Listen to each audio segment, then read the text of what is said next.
ja mums daļa ir lielākā par 0, mums ir divi gadījumi. Vai nu gan saucējs, gan skaitītājs ir lielāks par 0, vai nu gan saucējs, gan skaitītājs ir mazāks par 0. Tātad rakstam divas nevienadību sistēmas.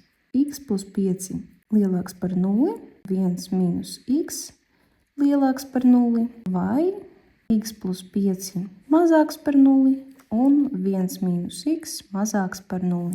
Pirmajā gadījumā mums sanāk, ka x ir lielāks par mīnus 5, otrajā gadījumā mīnus x lielāks par mīnus 1, un šito mēs vēl izdalam ar mīnus 1.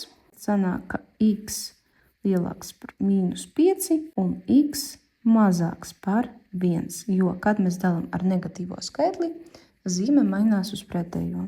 Otrajā vienadību sistēmā x ir mazāks par mīnus 5, pārnesot zīme atkal mainās uz pretējo, un mīnus x mazāks par mīnus 1, x ir mazāks par mīnus 5, un x ir lielāks par 1, jo tā mēs izdalam ar negatīvo skaitli.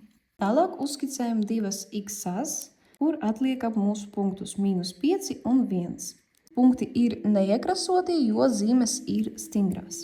X lielāks par 5, tad krāsojam uz labo pusi, un x ir mazāks par 1, tad krāsojam uz kreiso pusi.